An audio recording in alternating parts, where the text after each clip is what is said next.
Que la grâce de Dieu soit manifestée là où tu es. Je prie que Dieu dispose l'esprit de chacun d'entre nous.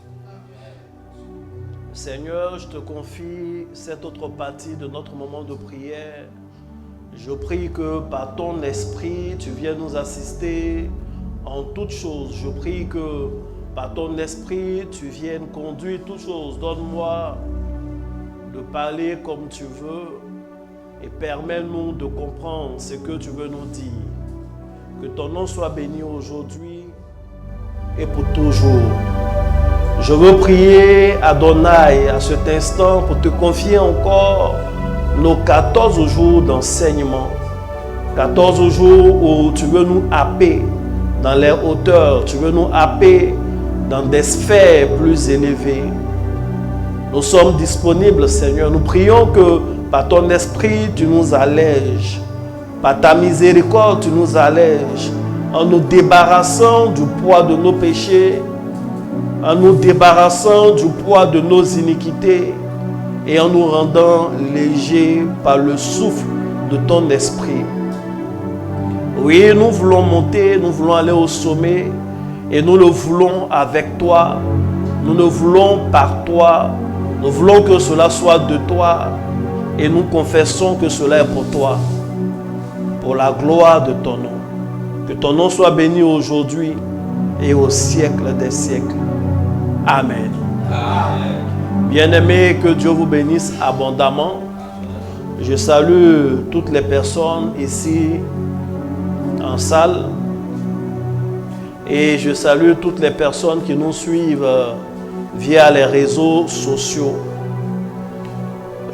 J'espère qu'on m'entend très bien, c'est-à-dire le son de mon micro par rapport au volume du piano et l'espace même où tu te trouves. En tout cas, ça m'intéresse que tu m'entendes. Donc si tu m'entends bien, il faut mettre juste en commentaire 5 sur 5 et puis nous commençons l'enseignement. La prière que j'ai formulée tout à l'heure est une prière adressée à Dieu. C'est une prière publique pour qu'elle t'édifie toi aussi. Et elle s'exauce pour toi. Alors, si quelqu'un m'entend parfaitement, la personne va mettre 5 sur 5. Et puis, nous allons commencer à parler. Vous allez me permettre de temps en temps de m'éponger aujourd'hui. Chose que je fais rarement. Mais aujourd'hui, de temps en temps, je vais m'éponger pour garder toujours l'aspect frais. Alléluia. Voilà, je vois quelques 5 sur 5 et c'est parfait. Je ne sais pas si vous avez entendu le générique tout à l'heure même, avant que je ne prenne la parole. C'est un générique qui est profond. Quelqu'un a remarqué? C'est assez profond, c'est assez spirituel. Le décor a quelque peu changé. Nous avons un visage lumineux qui regarde vers un olivier. Tout ça, c'est pas, ça a un sens, ça a un sens. Et ce générique-là, demain, sûrement, surtout le lundi, comme on va se retrouver le soir, vous verrez l'ensemble, comme je vous l'ai dit, ça annonce l'émission qui est couplée à notre moment de jeûne du moment, qui est une émission intitulée « Au-delà du voile ». Avant-hier, le jeudi, je vous ai expliqué le contexte de l'émission, quels sont les thèmes que nous allons traiter ainsi de suite et vous verrez. Donc déjà, je crois que le générique est un aperçu des profondeurs dans lesquelles nous allons partir. Que Dieu vous bénisse abondamment. Nous allons commencer un jeûne. Nous avons commencé un moment de jeûne. Le moment de jeûne est intitulé « Rendez-vous au sommet ». En abrège, RAS 2026. Donc si vous voyez dans nos éléments de communication, on met RAS 26. Ce n'est pas rien à signaler. C'est Rendez-vous au sommet 2026. Et cette année, nous avons commencé le 21 mars.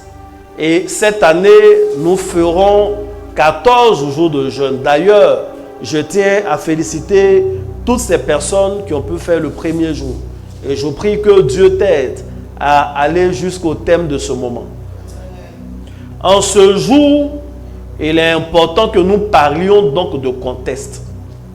Le premier contexte que je vais expliquer brièvement, c'est le contexte même de rendez-vous au sommet. Rendez-vous au sommet est une vision. Rendez-vous au sommet est une inspiration divine, est un appel divin. C'est un moment de jeûne que nous avons toujours fait et que nous faisons chaque année à la même période. Et il est vrai que jusque-là, par inspiration divine, par orientation de Dieu, ce n'est jamais le même nombre de jours. Mais cette année d'ailleurs, c'est le plus petit, 14 jours. On a fait 14, on a fait 17 jours, on a fait 21 jours, on a fait souvent 33 jours. Et cette année, on fait 14 jours. C'est un moment important parce que depuis plusieurs années, j'explique et j'enseigne qu'en vérité, cette période est la véritable période du début de l'année d'un point de vue spirituel. Il est vrai, on a une année civile qui commence le 1er janvier et en janvier nous faisons des prières parce que nous sommes administrés, nous vivons dans une société et nous croyons que quand l'homme décide certaines choses, Dieu tient compte de ça. Mais il y a des principes qui sont des principes spirituels. Il y a des principes qui s'alignent sur des lois spirituelles. Et d'un point de vue spirituel, cette période est une porte pour rentrer valablement dans une saison annuelle. Et la meilleure façon d'entrer par ce genre de porte, c'est de prier son Dieu. C'est de prier le Dieu auquel on croit. C'est pourquoi, depuis des années, je vous fais remarquer que cette période, en général, la plupart des croyances, la plupart des courants de foi observent des moments de jeûne, observent des carêmes, observent des choses. On a déjà parlé de ça, c'est important.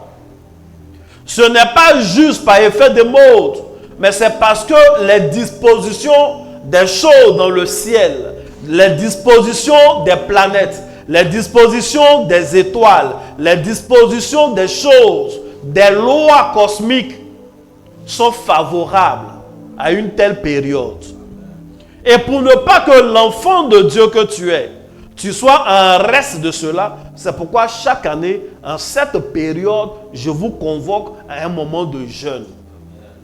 Et le nom est rendez-vous au sommet parce que ce sont des moments d'élévation.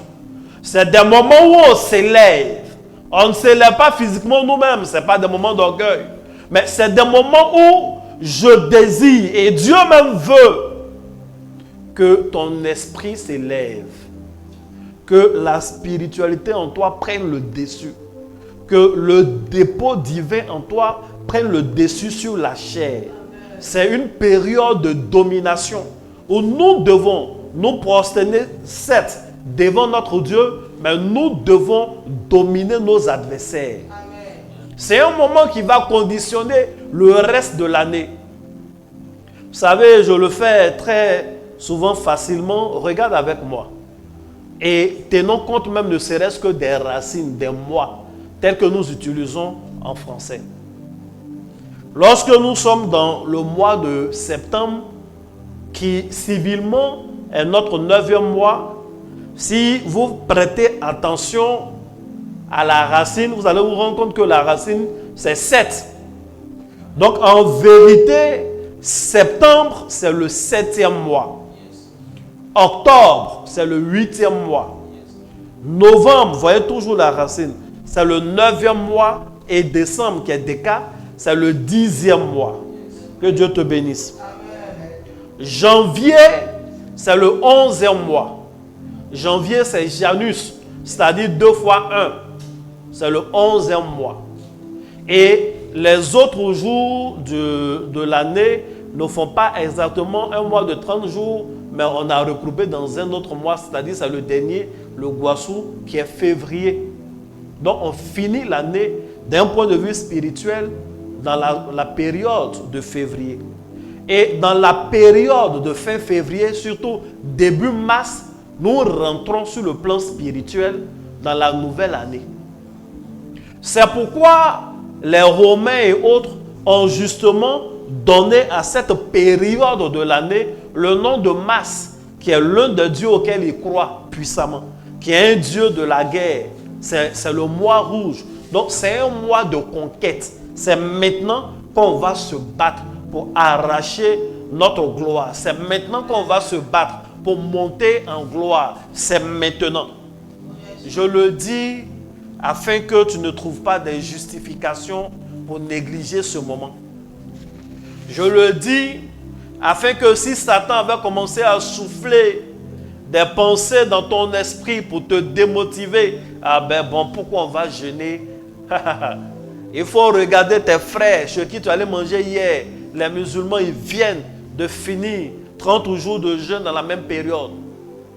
Nos frères, les catholiques, il y a longtemps qu'ils ont commencé. Ils vont traverser cette période. Demande autour de toi, tous ceux qui sont dans un quelconque courant spirituel. Personne ne laisse ce moment-là comme ça. C'est un moment important, il ne faut pas t'amuser avec. Ce n'est pas un moment d'humeur. Bon, je ne suis pas trop d'humeur, je ne jeûne pas.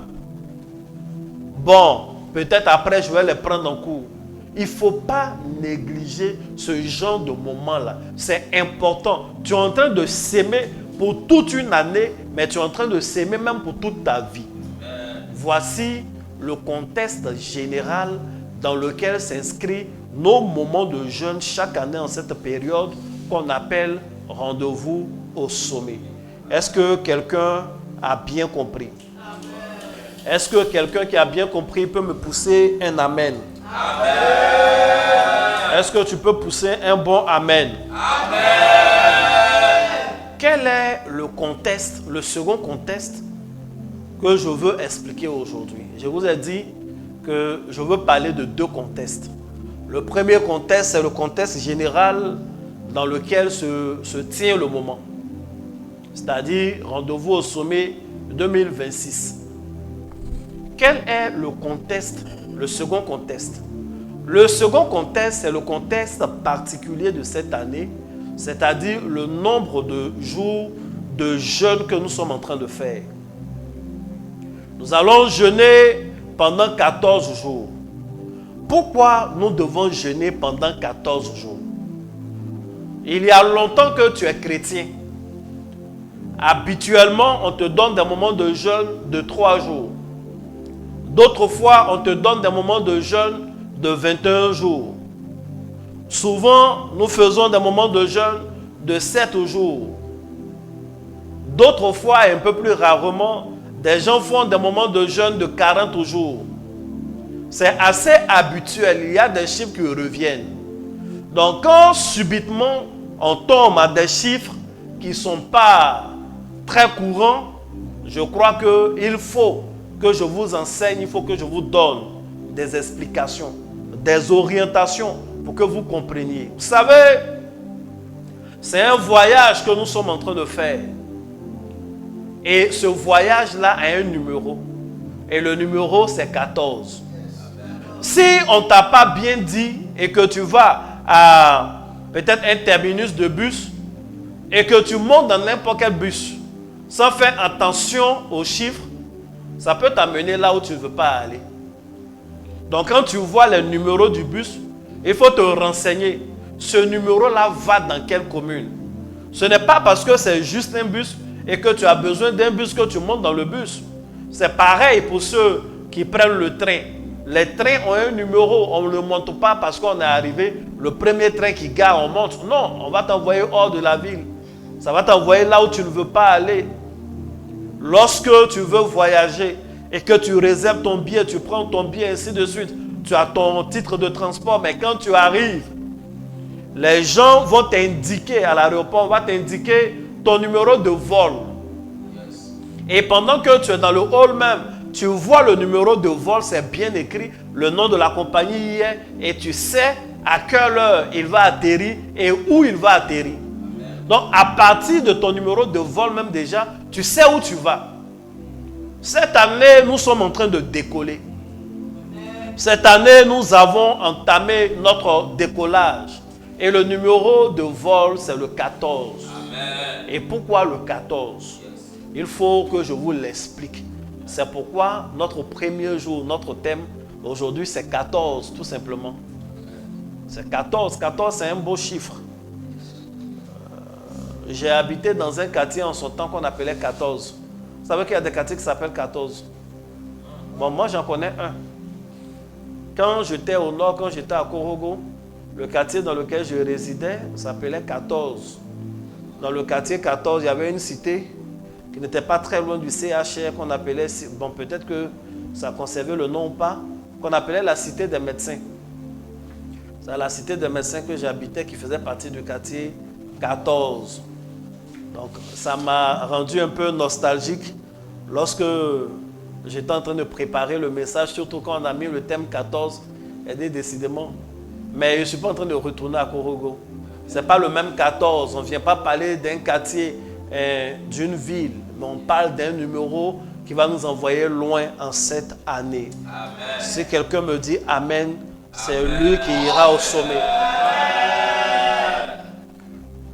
Donc le thème du jour, c'est le mystère du chiffre 14. Ce thème s'inscrit dans le contexte, un contexte plus large de la numérologie biblique.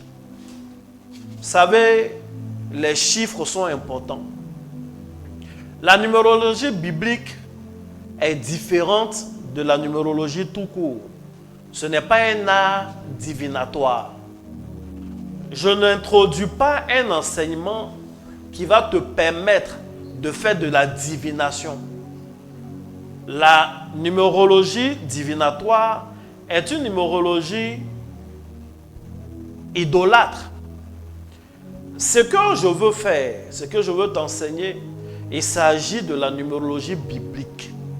Il faut bien dire Amen. Amen. Ici, il s'agit de comprendre des messages, des codes qui sont derrière des chiffres que Dieu emploie.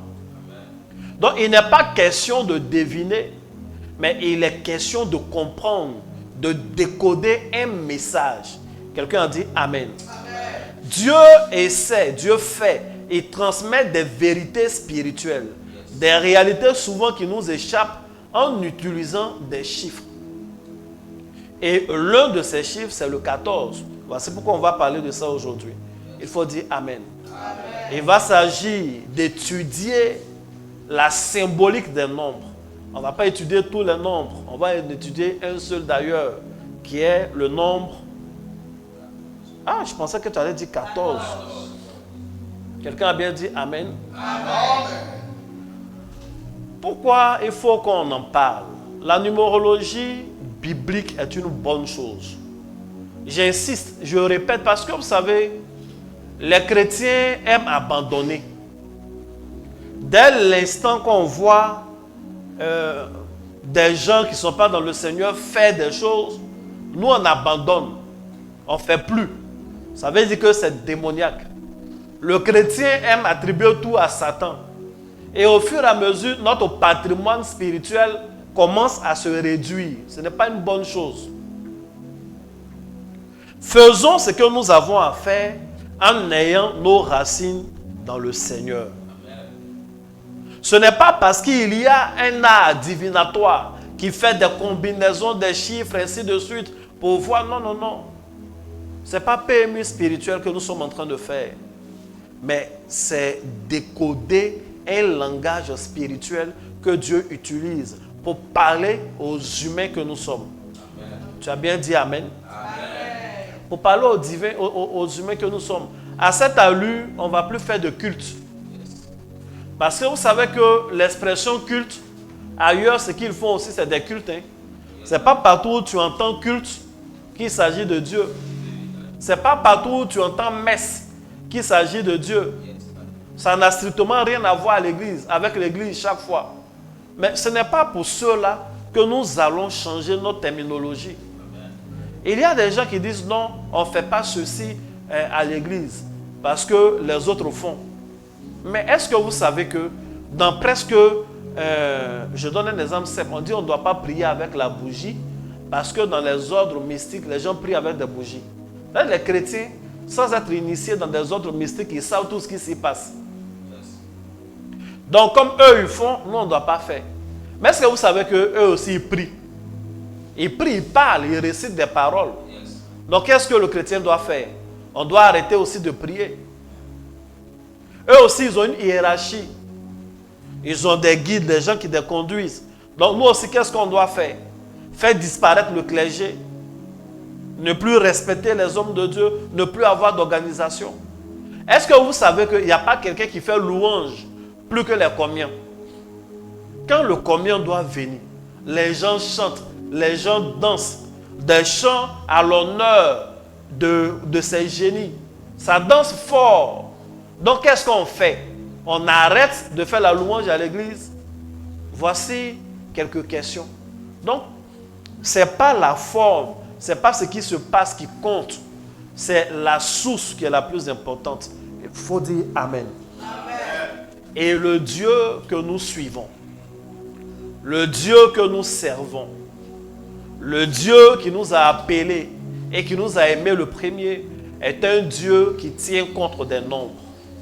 Est un Dieu qui tient compte des chiffres. Il faut dire Amen. Amen. Lorsque nous lisons la Bible, dès le livre de Genèse, on voit que Dieu commence à créer les choses. Et quand il crée les choses, il compte. Il fait un bilan. On dit Dieu fait ceci, il fait ceci, il fait ceci. Ce fut le premier jour. Il fait ceci, il fait cela. Ce fut le second jour. Donc, dès le départ, celui qui introduit les nombres, les chiffres et les nombres dans l'histoire de l'humanité, c'est Dieu lui-même. Donc, faire attention aux chiffres ne peut pas être une attitude démoniaque. Vu que Dieu lui-même, il fait attention aux chiffres depuis le départ. Et il fait les choses jusqu'au 7e jour. La Bible dit, Dieu a béni le 7e jour. Et il s'est réservé le 7e jour. Donc ça compte pour lui que ce soit le 7e jour. Il va créer les astres. Et il indique que ces astres-là sont là pour marquer leur époque. Pour permettre justement à l'humanité plus tard de compter le temps. Donc l'homme a l'intelligence de compter le temps. De compter le temps en heures, de compter le temps en semaines, en jours, de compter en mois, de compter en périodes. Donc ça veut dire que les nombres et les chiffres, ça compte pour Dieu. La Bible dit que les premiers hommes, les premiers enfants d'Adam vont offrir des choses à Dieu. Et finalement, Dieu va agréer ce que Abel donne, mais il n'agrée pas ce que Caïn donne. Pourquoi? Parce que Abel lui a donné les premiers, là où Caïn n'a pas donné les premiers. Donc Dieu préfère le premier aux autres. Voyez-vous? Donc il a une préférence de chiffres. Pour lui, les chiffres, ça compte. Le fait que ce soit le premier, il y a plus d'honneur que le fait que ce soit des rangs quelconques. Donc, les chiffres, c'est une affaire de Dieu. Il faut dire Amen. Amen. C'est un langage divin. Il utilise ce code-là pour parler à l'homme. Et le chrétien qui veut aller au-delà du voile, et le chrétien qui veut monter en connaissance spirituelle, doit connaître ce langage-là et savoir composer avec. Il y a des gens qui diront, oh, le Saint-Esprit est venu, on n'a plus besoin de connaître le secret des chiffres. Il va te prêcher ça, tu vas dire Amen, tu vas l'acclamer. Le jour où tu as un problème, quand tu vas aller le voir, il va dire, bon écoute mon fils, ça, il faut prendre 3 jours de jeûne. Mais pourquoi 3 jours de jeûne et pas 2? Pourquoi 3 jours de jeûne et pas 4? Demande-lui. Il va te donner une explication. Non, 3 jours de jeûne, parce que le chiffre 3, c'est un chiffre de victoire. Ah bon? Donc toi aussi, tu fais de la numérologie biblique. Tu fais de la numérologie biblique. Il dit non, non, non, on n'a pas besoin de parler de numérologie, mais chaque fin du mois, il attend que tu lui envoies la dîme. La dîme, c'est la 10e partie. C'est après un calcul qu'on peut prélever la 10e partie. C'est de la numérologie biblique. C'est de la numérologie biblique. C'est ce que Dieu fait et c'est ce que nous devons faire. Seulement nous devons comprendre et introduire cela dans nos manières de prier, dans nos manières de faire, dans notre commerce, dans beaucoup de choses. Le champ d'application est vaste. Il faut dire Amen. Amen. Je suis en train de t'expliquer le contexte général. Est-ce que tu comprends? Dans ce contexte général, il y a des chiffres qui reviennent beaucoup. Par exemple, le chiffre 1. Quand on demande à un chrétien, le chiffre 1 c'est quoi? Il va te le dire tout de suite. C'est le chiffre de l'unicité de Dieu. C'est le chiffre de Dieu. Dieu est 1. Donc ce qui est 1, c'est pour lui. C'est pourquoi justement, on doit lui donner le premier. C'est pourquoi justement, on doit lui donner la dîme. Parce qu'en numérologie, la dîme aussi, c'est toujours 1. C'est la part de Dieu, 0, c'est 0, 1, c'est 1. C'est la part de Dieu. Il y a des choses qui reviennent. Le chiffre 2 qui est le chiffre du témoignage. Il faut dire Amen. La Bible dit, sur la déposition de 2 témoins, on peut croire. C'est-à-dire, ce qui est dit a valeur devant ceux qui vont trancher.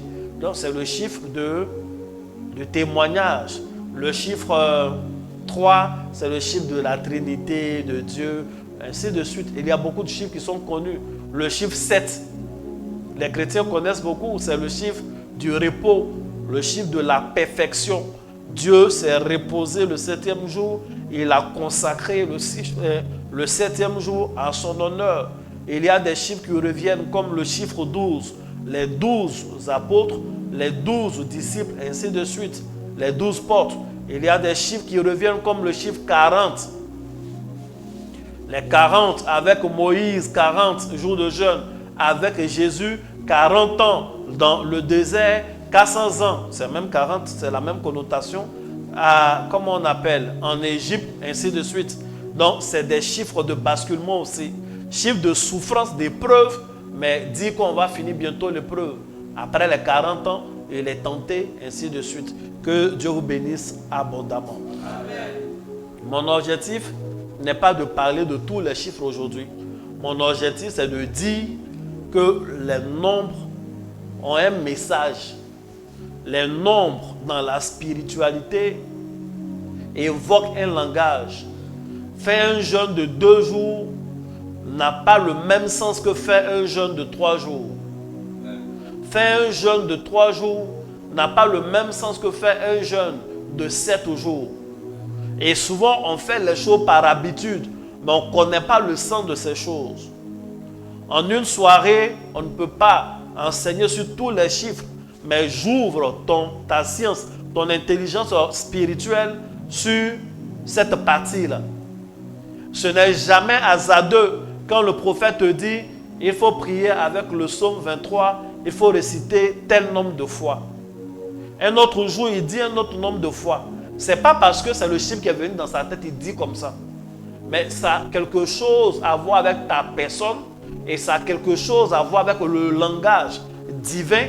ça a quelque chose à voir avec le résultat qu'il veut obtenir. Amen. Amen. Il peut te dire, récite tel psaume autant de fois que tu veux. Donc tu fais.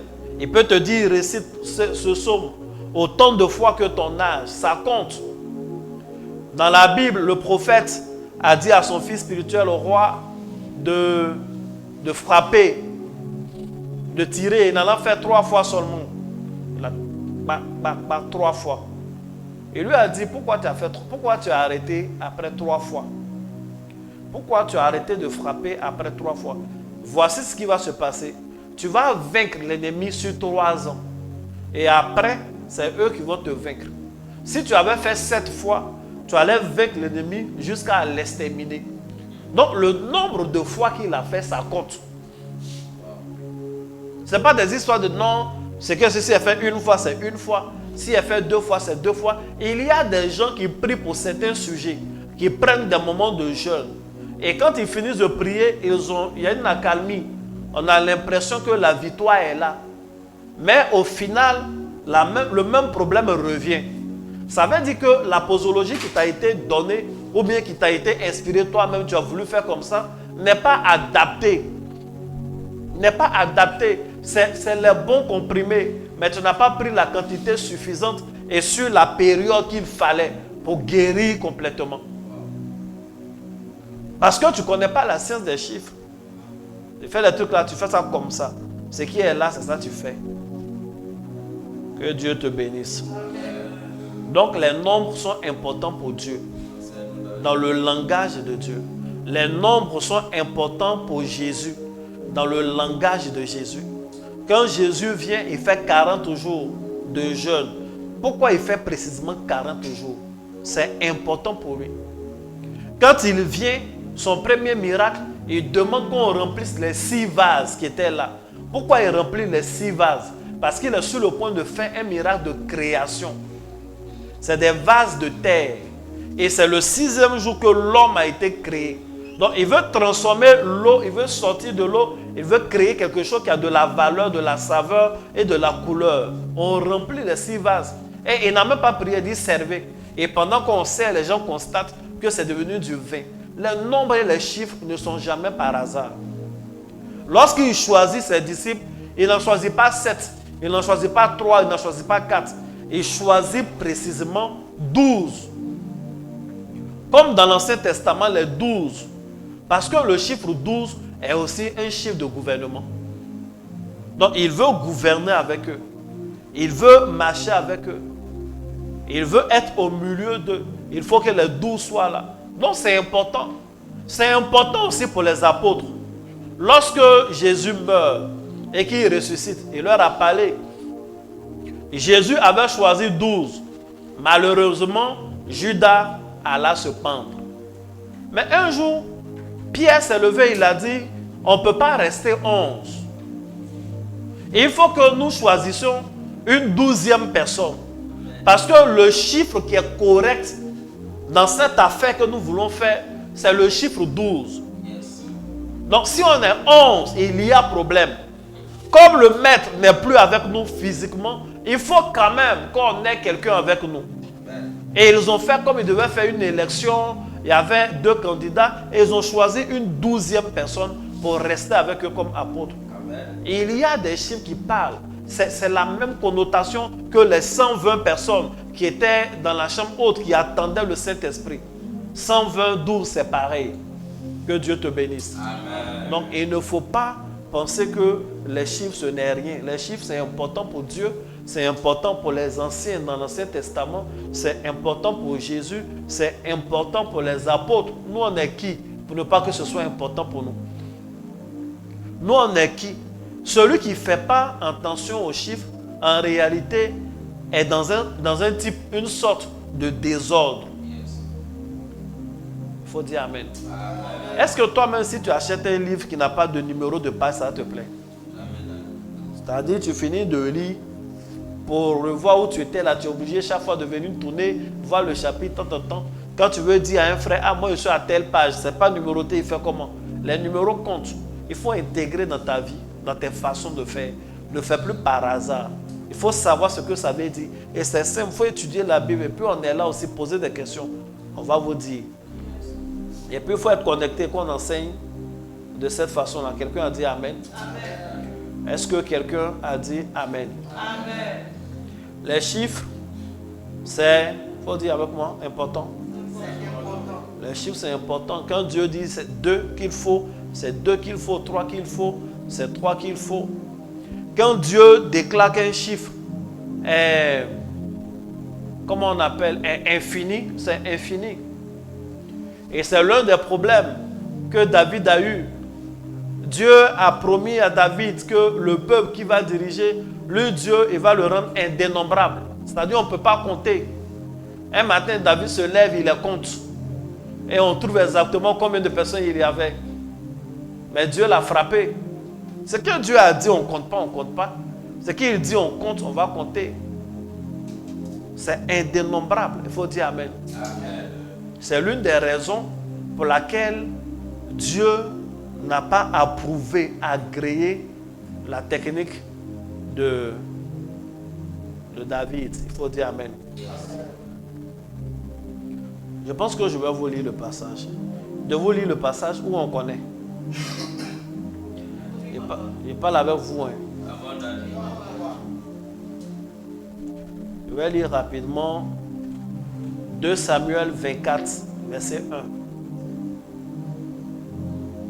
La colère de l'Éternel s'enflamma de nouveau contre Israël et il incita David contre eux en disant: va faire le dénombrement d'Israël et de Juda. Et le roi dit à Joab, qui était chef de l'armée, qui se trouvait près de lui: parcours toutes les tribus d'Israël, depuis Dan jusqu'à Beersheba, qu'on fasse le dénombrement du peuple et que je sache à combien il s'élève. Joab dit au roi: que l'Éternel, ton Dieu, rende le peuple 100 fois plus nombreux et que les yeux du roi, mon Seigneur, le voient. Vous voyez, il est très intelligent. Il vient de lui parler techniquement. On ne parle pas à un roi n'importe comment. Cette façon de Joab de parler à David, en fait, il est en train de lui rappeler la promesse de Dieu. On ne demande pas des comptes à un roi. Le roi t'appelle et dit: va compter, tu vas compter. Mais vous voyez ici dans le contexte, il demande: ah, mais pourquoi le roi fait ça? Que Dieu rende le peuple là innombrable et que les yeux du roi le voient. En fait, il est en train de rappeler à David qu'on a une prophétie, on a une promesse. Dieu a dit qu'il va rendre le peuple indénombrable. Donc, c'est une manière de lui dire: il ne faut pas, on va faire. Après, il lui demande: mais pourquoi même tu veux qu'on fasse? Le roi dit: allez compter. Bon, il n'a pas le choix. Il va aller compter. C'est pas ça? Il dit que le peuple et que les yeux le voient. Souvent, Dieu te donne des choses que tu ne vois pas. Mais bon, Joab est obligé de faire son travail. Amen. Je continue la lecture. On dit: le roi persista dans l'ordre qu'il donnait à Joab et au chef de l'armée. Et Joab et les chefs de l'armée quittèrent le roi pour faire le dénombrement du peuple d'Israël. Ils passèrent le journée et ils campaient à Aroër, à droite de la ville qui est au milieu de la vallée de Gad et près de Jaézer. Ils allaient en Galade et dans le pays de Taktim, Odshi. Ils allaient à Dan Joan et aux environs de Sidon. Ils allaient à la forteresse de Tyr et dans toutes les villes des Éviens et des Cananéens. Ils terminaient par le midi de Juda à Beersheba. Ils parcoururent ainsi tout le pays. Ils arrivaient à Jérusalem au bout de 9 mois et 21 jours. Joab remit au roi le rôle du dénombrement au peuple. Et il y avait en Israël 800 000 hommes de guerre tirant l'épée et en Juda 500 000 hommes. David sentit son cœur battre après qu'il eut ainsi fait le dénombrement du peuple. Et il dit à l'Éternel: j'ai commis un grand péché en faisant cela. Maintenant, ô Éternel, daigne pardonner l'iniquité de ton serviteur, car j'ai complètement agi en insensé. Il n'y a pas quelque chose qui te choque. Moi, je suis un peu choqué. Il a décidé de compter les gens qui sont sous son pouvoir. Le chef d'état-major particulier a essayé de lui dire non, il ne faut pas le faire. Il lui rappelle que Dieu a dit on sera nombreux et dénombrable. Il a dit va compter quand même. Les gens vont compter. Pendant 9 mois et 21 jours, ils ont fini de compter. Ils viennent, ils lui donnent les résultats. Ils disent en Israël, on a 800 hommes. Et en Juda, on a 500 hommes. C'est le résultat qu'il voulait ou ce n'est pas ce résultat? Mais dès qu'on lui dit le résultat, son cœur commence à battre. Il a peur. Et il réalise qu'il a péché. Mais bon, où est le péché même en fait? Il faut dire Amen. C'est en fait, Dieu vient de lui parler. Dieu lui a parlé dans un langage que lui, David, il a compris parce que c'est un initié. Peut-être que si c'est toi qui avais fait compter les gens dans un tel contexte et qu'on avait trouvé ce nombre, ça n'allait rien te dire. Tu allais dire, ah bon d'accord, 800 c'est pas mal, 500 peut-être si les gens font des enfants encore, il y a des plus petits, d'ici 2 ans, 3 ans, tu vas faire des projections.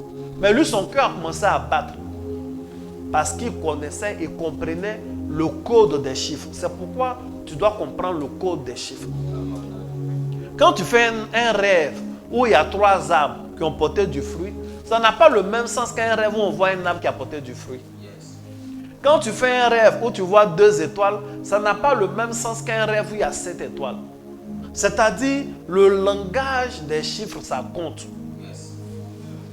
Quand vous lisez cette histoire que nous venons de lire, il y a plusieurs réalités. La première réalité, il ne devait pas compter. Son homme sûr lui a dit, il n'a pas écouté. Ensuite, quand on finit de compter les gens, en fait, les nombres qu'on lui donne, c'est le nombre des hommes de guerre. Ceux qui peuvent se battre pour défendre le pays, ceux qui peuvent se battre pour étendre le pays. Donc, il voulait mesurer sa force politique et surtout sa force militaire. Or, Dieu lui avait dit depuis le départ, il faut compter sur l'alliance que tu as avec moi, il faut compter sur ma grâce. En fait, pour gouverner Israël, c'est Dieu qui a envoyé David. C'est lui qui était avec lui depuis le début. Quand il faisait la guerre avec la maison de Saül, c'est par sa grâce. Donc, David est un fruit de la grâce et David est un fruit d'alliance. Alliance avec Dieu, alliance avec Jonathan. Donc, il doit compter sur les 2 principes. Il ne doit pas compter sur la quantité du peuple, mais en comptant de cette façon, il a compté sur eux. Et Dieu lui parle à travers les chiffres qu'on lui dit. On dit en Israël, ils sont 800. En fait, le chiffre 8, c'est le chiffre de l'alliance. Donc quand on lui dit 800, il se rappelle. C'est un thème d'alliance. Dieu lui parle d'alliance. Donc en fait, l'alliance de Dieu est avec lui. Le chiffre 5, c'est le chiffre de la grâce. Donc quand on lui dit en Juda, il y en a 500, ça veut dire depuis le départ, l'alliance de Dieu était encore sur lui et la grâce de Dieu était avec lui. Mais lui, il a voulu compter sur les hommes. Donc Dieu est en train de lui dire, puisque tu ne m'as pas écouté, puisque tu commences à compter ce que j'ai dit de ne pas compter, en disant 800, il dit désormais, ce qui va te garder, c'est ton alliance avec les hommes là. Les 800 là, c'est eux qui vont te garder. La grâce qu'il te faut, ce n'est plus ma grâce, c'est la grâce des gens de Juda. Et lui, David, il sait qu'on ne peut pas compter sur l'homme. Donc il comprend que Dieu est en train de se retirer de lui. Et il sait ce que son prédécesseur est devenu quand Dieu s'est retiré de lui. Saül. Donc son cœur a commencé à battre parce qu'il a compris le langage codé des chiffres qui était le résultat du dénombrement. Voici ce qui s'est passé. Et cette affaire ne s'est pas arrêtée là. Il va y avoir des morts d'hommes. Dans le peuple, il va y avoir 70 000 morts. Pourquoi? Parce que le dénombrement était mal fait. Même quand Dieu autorise qu'on fasse le dénombrement en Israël, Celui qu'on compte, il doit faire un sacrifice. C'est-à-dire, si on vient et puis on t'a compté, tu dois faire un sacrifice. Oui. C'est le secret comme ça qu'on doit donner aux politiciens. Ça va les aider. Ils sont là, bon, on est passé, on a eu des parrainages. Maintenant qu'on fait l'élection, on ne sent pas les parrainages. Tu comptes chaque fois les nombres de cartes de ton parti politique que tu as donné. Mais par derrière, tu poses quel acte? Il y a ce qu'ils peuvent faire. Mais écoute, un parti politique, ce n'est pas une église. Tu ne peux pas obliger les gens à faire. Mais toi, en tant que leader, il y a des actes que tu peux poser pour ces personnes-là. Tu es là, tu veux gouverner dans une région. Ah non, je veux être le maire d'ici. Ah non, je veux être, comment on appelle, le député de la région. Mais tu as les statistiques. Tu connais le nombre de personnes à peu près estimées. Mais tu poses quel genre d'acte? Ça aussi, il faut comprendre. Je vous lis d'où ça vient. Est-ce qu'on est au-delà du voile ou pas? On peut parler des choses comme ça tranquillement. Je vous le dis pour que vous compreniez que ce n'est pas un ramassis d'informations que je donne. Il y a des applications pratiques. Et il y a des applications pratiques dans le monde politique, dans le monde commercial, dans le monde de l'art. Je vous lis le passage. Il dit, Exode 30, verset 11. L'Éternel parla à Moïse et dit, lorsque tu compteras les enfants d'Israël pour en faire le dénombrement, chacun d'eux paiera à l'Éternel le rachat de sa personne. Donc, si on te compte, tu dois te racheter. L'Éternel parla à Moïse et dit, lorsque tu compteras les enfants d'Israël pour en faire le dénombrement, chacun d'eux paiera à l'Éternel le rachat de sa personne. Ainsi, afin qu'il ne soit pas frappé d'aucune plaie lors de ce dénombrement. Voici ce que donneront tous ceux qui seront compris dans le dénombrement. Un demi-cycle selon le cycle du sanctuaire, qui est de 20 guéras. Un demi-cycle sera le don prélevé pour l'Éternel. Tout homme compris dans le dénombrement, depuis l'âge de 20 ans, c'était leur majorité, au-dessus, paiera le don prélevé pour l'Éternel. Moi, il y a des choses, ça doit nous faire réfléchir. On dit, quand on doit faire le dénombrement, tout homme qu'on va compter, il doit faire une offrande de rachat. Mais à quel moment on fait un rachat? On fait un rachat quand quelque chose nous appartenait et puis on a perdu. C'est pas ça. Ce qui était pour moi n'est plus pour moi, donc je prends. Donc on dit, si on fait le dénombrement, il faut, c'est Dieu qui dit, il faut que la personne qu'on a comptée là fasse le rachat de sa personne. Il doit faire ça. Ça veut dire quoi? Ça veut dire que celui qui a initié le dénombrement et celui qui a les chiffres du dénombrement, en fait, a la possibilité de posséder ces personnes-là. Oui, oui. Une élection, là, ce n'est pas affaire de t-shirt. Ce n'est pas affaire de t-shirt. Ce n'est pas affaire de Facebook. Ça va participer, mais ça ne commence pas par là. Ça commence par des actes terribles. On ne va pas passer dans nos villas pour dire aux gens, rachetez-vous, ils ne vont pas le faire. On n'est plus sous ce temps-là. Mais c'est un principe spirituel. C'est la réalité spirituelle. Je vous ai déjà dit, l'Ancien Testament, les informations que Dieu nous donne dans l'Ancien Testament, c'est pour la vie sur terre, c'est pour régner sur terre. Si tu connais, que tu sais pratiquer, ça va t'apporter des profits. Yes. Alléluia. Amen. Je crois que j'ai parlé à quelqu'un qui peut comprendre. Que Dieu vous bénisse abondamment. Amen. On va aller droit au but. Je suis sur le point de presque conclure. Pourquoi est-ce que nous prions pendant 14 jours? Nous prions pendant 14 jours d'abord Parce que c'est ce que le Seigneur nous a demandé cette année. Notre communauté n'est pas dirigée par les pensées humaines. Notre communauté n'est pas dirigée par les humeurs d'hommes. N'est pas dirigée encore moins par le diable. Elle est dirigée par la voix du Saint-Esprit. Donc quand le Saint-Esprit nous dit, cette année, vous ferez ainsi, vous ferez ainsi, on fait. Amen. On fait. S'il dit, on va faire une demi-journée de jeûne, on va faire une demi-journée de jeûne. Mais ce que le Saint-Esprit dit a toujours un sens. Souvent on comprend, d'autres fois on ne comprend pas, mais il y a toujours un sens. Donc la première raison pour laquelle nous embarquons dans cet avion dont le numéro de vol est 14, c'est que Dieu veut qu'on y soit. Dieu veut qu'on jeûne cette année-là ensemble. Dieu veut que tu épuies ton cœur, tes pensées, que tu sois bien, que tu fasses avec sérieux parce qu'il veut t'élever. Et ce qu'il nous a prescrit, c'est 14 jours de jeûne. Ça, c'est la première chose. La seconde chose, c'est que c'est un chiffre de double perfection. C'est un chiffre de perfection matérielle et perfection spirituelle. Notre intention en faisant ce moment, nous voulons l'élévation.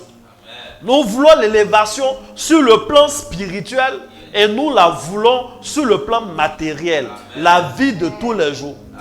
Nous voulons monter dans nos dons spirituels. Nous voulons monter dans notre autorité spirituelle. On est fatigué des gens qui courent derrière et devant les chiens. On est fatigué des gens que les bœufs poursuivent, que souvent un cafard poursuit dans son rêve et il fuit. On est fatigué des chrétiens qui sont toujours manipulés par la sorcellerie. Il faut que tu sois plus fort que ça. Il faut que tu sois plus élevé que ça. Il faut que tu sois au-dessus de tes ennemis. Donc nous avons besoin de ça, de cette perfection spirituelle. Mais écoute, de nos jours là, avoir beaucoup de spiritualité et vivre dans la faim, c'est risqué. Tu peux perdre même ta spiritualité. On a lu dernièrement dans Genèse, où Jacob a dit ses enfants ne retournent plus en Égypte, n'allez pas là-bas. Si vous avez laissé un là-bas, ce n'est pas grave, mais n'allez pas là-bas. Vous n'allez pas partir, vous ne partez pas avec mon dernier fils Benjamin. Jusqu'à ce que leur plat là finisse. Les vivres avec lesquels ils étaient venus. Le blé, quand le blé est fini et qu'il a eu faim, il a appelé lui-même ses fils, c'est même plus eux qui sont venus vers lui pour dire, bon écoute, retournez en Égypte pour aller chercher un peu à manger. La faim là, ça peut te faire des choses que tu ne voulais pas. La faim peut te faire perdre la foi. Et quand je dis la faim, je ne parle pas seulement de la faim physique. On a souvent faim d'argent. On a faim d'un bon logement. On a faim d'un bon poste. On a faim d'une bonne promotion. Ça, c'est de bonnes faim. Mais ce genre de faim-là doit être satisfait. Et c'est ce que nous voulons pendant ces 14 jours. Et c'est ce qui va nous arriver pendant ces 14 jours. Donc c'est la double perfection en ce sens que 14, c'est 2 fois 7. Par perfection matérielle, mais avant perfection spirituelle. Accomplissement sur le plan matériel, accomplissement sur le plan spirituel. Je dis perfection parce que ce que Dieu a fait en 7 jours, c'était bon. Je dis accomplissement parce que quand il a fini le 7e jour, il avait fini. Donc c'est un moment où Dieu va briser les liens de non-accomplissement dans la vie de plusieurs. Ces personnes qui font 2 pas, 3 pas en avant et finalement ils vont faire 5 pas, 6 pas en arrière. Toujours un esprit d'aller-retour. Tu vas, tu avances un peu et puis après tu reviens. Les 14 jours de jeûne là, sont bien indiqués pour toi. Il faut bien dire Amen. Amen. Il faut bien dire Amen. Amen. Pourquoi nous jeûnons pendant ces 14 jours? Justement parce que c'est un moment de perfection, double perfection. Mais ce n'est pas que ça. C'est aussi un message de délivrance. Amen. Un message de délivrance. Un message de délivrance. Une période où Dieu va briser les chaînes des mains des personnes. Amen. Il va briser les chaînes des pieds des personnes. Amen. Où il va briser des prisons spirituelles pour que les gens sortent. Amen. Je vous lis un passage. Exode 12, verset 6. Il est écrit: vous le garderez jusqu'au 14e jour de ce mois. Et toute l'assemblée d'Israël l'immolera entre les 2 soirs. Amen. Amen. On parle de quoi dans ce passage? On parle d'un agneau parfait, sans défaut. Dieu est en train de libérer le peuple d'Israël. Il leur dit, vous allez être libérés. Vous êtes libérés même d'Égypte. Vous sortez. Et ce qui marque votre délivrance, c'est la fête de la Pâque. Voici comment vous devez fêter la Pâque. Et il donne des consignes. Et au nombre des consignes, il est question d'immoler un agneau, une bête parfaite. Mais on ne peut pas l'immoler là tout de suite. Il dit, prenez la bête, attachez-la, mettez-la quelque part. Il faut qu'elle fasse 14 jours. C'est le 14e jour que vous devez immoler la bête. Signe de la délivrance. Pour vous rappeler que l'Éternel vous fait sortir d'Égypte. Vous sortez de la domination de Pharaon. Vous sortez de la domination de leur Dieu. Vous sortez de la domination de leur puissance. Vous sortez de l'esclavage.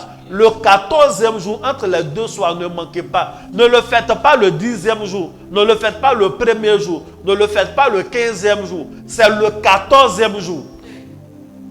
Personne n'a demandé à Dieu, mais pourquoi le 14e jour? Mais c'est le 14e jour qu'il a choisi. Parce que Dieu, il sait ce qu'il fait. C'est ce que Dieu fait qui devient même la loi. C'est ce que Dieu fait qui devient un principe. Et le principe que Dieu est en train d'instaurer, le message qu'il est en train de véhiculer dans ce 14e jour, c'est que c'est la marque de la délivrance. C'est le symbole même de la Pâque. C'est le clou de la Pâque. C'est le sommet. C'est-à-dire, quand ils font la Pâque, ce n'est pas en un jour. Ça se prépare, il y a des choses à faire, et ainsi de suite. Mais le clou des clous, la fin, le sommet, le 14e jour, on immole la bête. Yes. Voici pourquoi nous jeûnons le 14 jours. C'est un bon chiffre de délivrance. C'est un bon chiffre pour que tes pieds soient libérés. Depuis que je parle, j'insiste, je parle des pieds et des mains, parce que pendant que je suis en train de parler, je vois comme des pieds et des mains des personnes qui sont liées. Il y en a qui sont liés par des chaînes, il y en a qui sont liés par de grosses cordes, comme des tissus, mais c'est des cordes nattées. Et pendant que je suis en train de parler, les chaînes sont brisées et les cordes là prennent feu. C'est une vision claire que j'ai. Et je confirme par la puissance du Saint-Esprit que ce moment est un moment de délivrance. Je ne sais pas ce qui t'a fait tourner en rond jusque-là. Je ne sais pas de quoi tu es esclave et de qui tu es l'esclave. Mais je peux t'annoncer que nous rentrons, Dieu nous introduit dans une phase de délivrance authentique. Amen. Vous savez, quand tu vois la vie d'un esclave et la vie de quelqu'un qui n'est plus esclave, la différence est nette. La différence est claire, elle est évidente, elle est là. Il va avoir un changement de situation en ces 14 jours au nom de Jésus. Il va avoir un passage de l'esclavage à la liberté au nom de Jésus. Pourquoi est-ce que le chiffre 14 est important pour nous en cette saison? Mais parce que le chiffre 14 est important pour Jésus aussi. Tout ce que nous faisons, nos actions prophétiques, nos prières, nos proclamations, c'est au nom de Jésus. Mais l'histoire de Jésus dans le Nouveau Testament commence en s'articulant autour du chiffre 14. Je vous lis Matthieu 1, verset 17.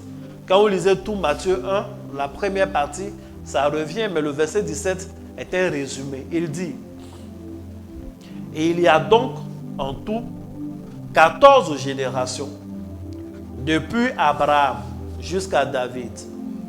14 générations, depuis David jusqu'à la déportation de Babylone, à Babylone.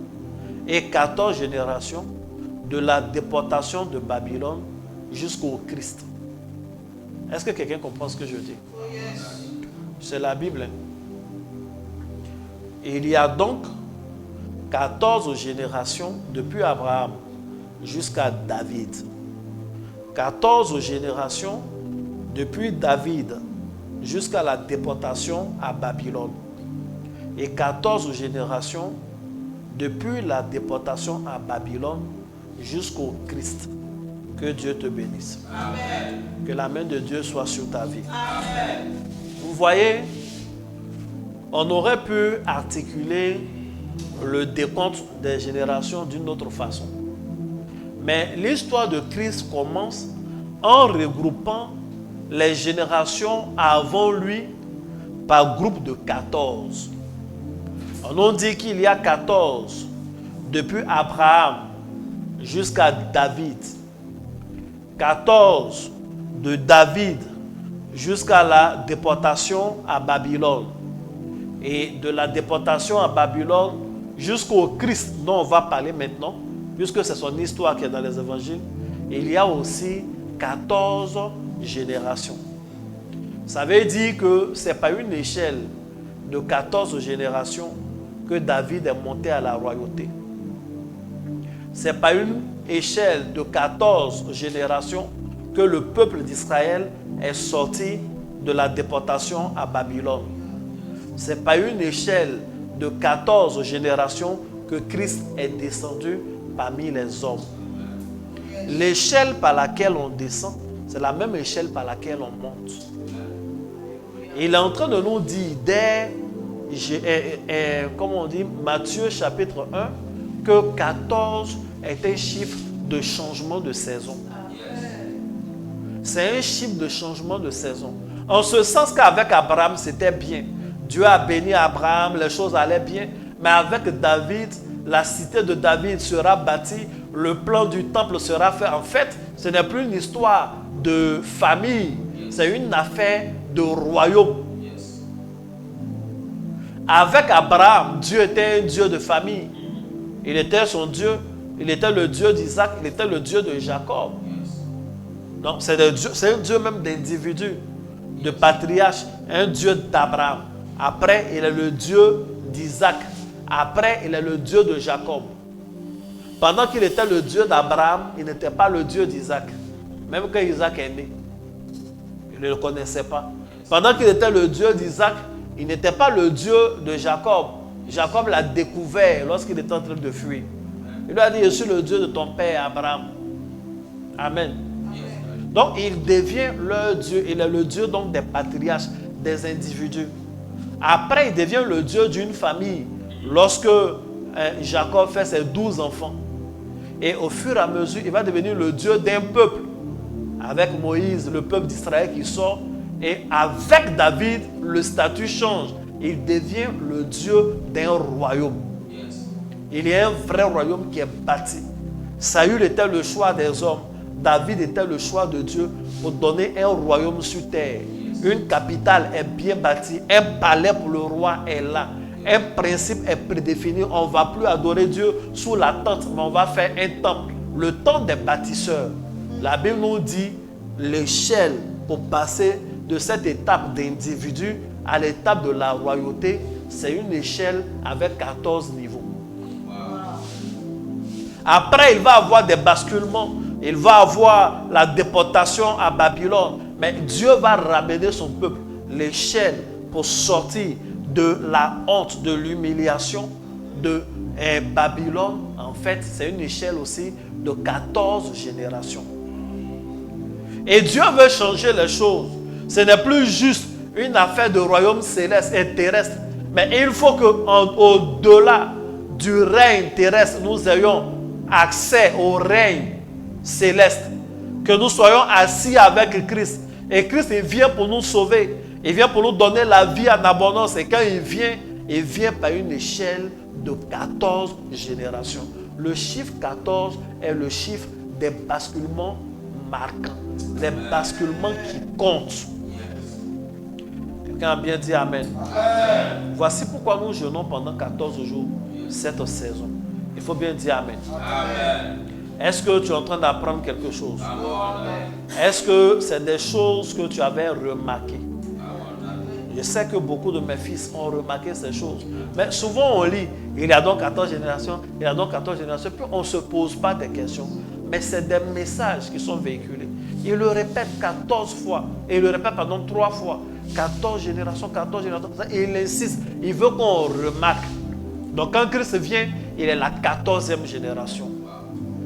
Il vient pour être la 14e génération. Donc nous sommes le fruit de la 14e génération. Il faut bien dire Amen. Amen. Pendant que nous serons en train de jeûner, pendant que nous sommes en train de prier, il va y avoir des changements d'état, des changements de niveau. La connotation délivrance est toujours là. Des personnes qui avaient été déportées vont sortir de la déportation pour revenir dans leur vraie destinée au nom de Jésus. Les personnes qui avaient des promesses, comme Abraham avait des promesses, mais qui ne régnaient pas encore sur un royaume, qui n'avait pas encore un siège, une capitale. Je dis, comme on est passé de 14 générations, depuis Abraham jusqu'à David, Dieu te prend depuis le bas niveau et les promesses vont se réaliser au haut niveau. Ça devient du concret au nom de Jésus. Amen. Au nom de Jésus. Et nous n'avons pas cette bénédiction-là en perdant notre salut. Parce que le chiffre 14, c'est aussi le chiffre par lequel Christ est descendu dans nos vies. Il en est ainsi et il n'en sera pas autrement. Amen. Il faut bien dire Amen. Amen. Si tu veux acclamer Jésus, acclame-le.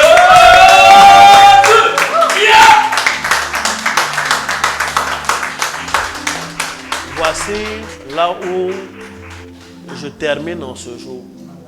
J'espère que ce premier message dans le contexte de RAS, contexte de au-delà du voile, te fait du bien. Amen. Il faut comprendre, quand je dis, vous voyez les choses que je dis, on peut faire une grande extension. Il y a beaucoup de choses. Et quand on te donne un enseignement, ça te permet de comprendre certaines choses que Dieu t'avait dites hier et que tu n'avais pas compris. Et il y a des moments dans la vie d'une personne, il y a un chiffre qui revient tout le temps. Et il y a des périodes comme ça, quand tu es là, chaque fois que tu regardes l'heure, la minute tombe exactement sur le même chiffre. Chaque fois que tu regardes, il est midi 15. Tu tournes, 13h15. Tu veux dormir, tu regardes, il est 21h15. C'est-à-dire, Dieu veut te dire quelque chose, mais tu ne sais pas 15 là, c'est quoi. Donc, ça te... Tu ne sais pas, c'est rien. Ah, mais c'est des coïncidences. Non, non, non. Ce n'est pas des coïncidences. Il faut comprendre. Ils sont venus dire à David, on a compté 800 personnes. D'un côté, 500 de l'autre côté, son cœur a commencé à battre. Juste en lui disant un chiffre comme ça. Mais il comprend le langage qui est caché derrière ces choses. Et il faut comprendre le langage qui est caché derrière ce que nous sommes en train de dire. Amen. Il va avoir... Donc, ça te donne une idée de tout ce que tu peux demander à Dieu. Amen. Pour quelqu'un qui fait attention, vous allez vous rendre compte que Job, il avait tout perdu. Quand Dieu l'a restauré, vous savez, il lui a donné combien de brebis? Il lui a donné 14 000 brebis. Le même chiffre 14 revient. Il avait tout perdu, ses enfants étaient morts, machin, tout et tout. Il a perdu tous ces trucs. Et Dieu le restaure, Dieu le bénit à nouveau. Et la Bible précise, en lui donnant 14 000 brebis. Le même chiffre 14 revient. Lorsque Paul parle, il dit, 14 ans après, j'ai décidé de remonter à Jérusalem. En fait, il y a beaucoup de choses. Pourquoi ces 14 ans après, il monte? Parce que c'est ça. Étudier Actes des Apôtres, étudier les livres, les lettres de Paul, quand il utilise 14, il fait beaucoup de choses dans l'histoire de 14, qui ont un rapport avec l'élévation. Et il y a des choses sur lesquelles nous allons revenir sûrement pendant tout ce temps d'enseignement. Il y a une chose importante que je voulais dire, c'est toujours dans l'esprit des 14. Vous savez, dans certains alphabets, les lettres ont des valeurs numériques. Vous savez ça? Les lettres ont des valeurs numériques. Donc, à partir d'un nom, on associe un chiffre. Oui. L'alphabet grec, les lettres sont associées à des chiffres. L'alphabet hébraïque, les lettres sont associées à des chiffres. Si on dit telle lettre, eux ils savent ça fait quel chiffre. Et si on applique ce principe même, le nom David là, ça donne le chiffre 14. Ça donne le chiffre 14. David, le roi choisi par Dieu, son nombre, c'est le nombre 14. Donc quand on commence un peu, on dit généalogie de Jésus-Christ, fils d'Abraham, fils de David. Et puis on nous introduit pour dire qu'il va avoir 14 généalogies. Et l'auteur qui écrit Matthieu, ce qu'il veut faire, il veut démontrer que Jésus est fils de David. C'est pourquoi quand vous lisez, dans Matthieu, on présente Jésus le roi. Donc le chiffre royal par excellence, c'est le chiffre 14. Parce que avant David, il y a eu un roi. Après David, il y a eu plusieurs rois. Mais quand on parle d'Israël, le roi de référence, c'est David. Comme s'il n'y avait pas eu d'autres. Il y a beaucoup de personnes, si vous leur parlez de Saül, ils ne savent pas. Ils vont se dire que c'est David parce que c'est le premier choix de Dieu pour régner sur le royaume d'Israël. Et son nom, c'est 14. Le D, le V et l'autre D. Parce que les voyelles, on ne les utilise pas. Donc ça fait DVD là, ça fait 14. Donc c'est le chiffre de la royauté. Quand nous faisons ce moment de jeûne, Dieu nous fait sortir de l'esclavage. Pas pour que nous soyons juste libres, mais pour nous donner une onction royale. Pour que nous soyons assis sur les trônes qui nous sont destinés, pour que nous ayons les couronnes qui nous sont destinées. Le 14 est un langage royal. Voici ce par quoi j'ai voulu terminer en ce jour. Est-ce que quelqu'un peut...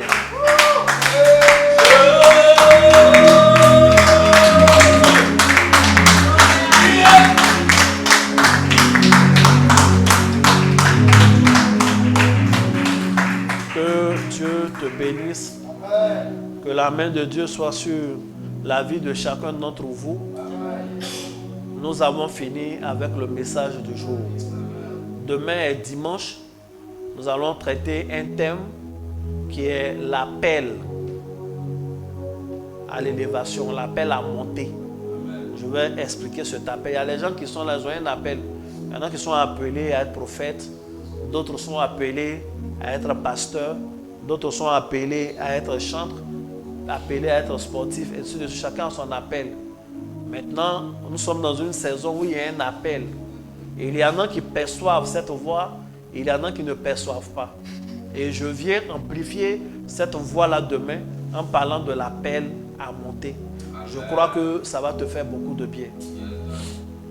Que Dieu te bénisse abondamment. Tu peux réécouter. Je veux terminer en disant, s'il te plaît, ne néglige pas ce moment. Ce moment de jeûne n'est pas un moment de plus. Ce n'est pas un moment de trop. C'est un moment spécial. C'est voulu par Dieu. Oublie tout ce qui pourrait être un alibi pour ne pas bien faire le jeûne. Oublie la distraction. Concentre-toi. On parle de ta destinée. On parle de ta vie. On parle de ton devenir. Ne t'amuse pas avec ça. Les moments de prière que nous faisons ensemble, il faut prier sérieusement. Les moments où on n'est pas en train de prier ensemble et tu es chez toi à la maison, il faut prier sérieusement.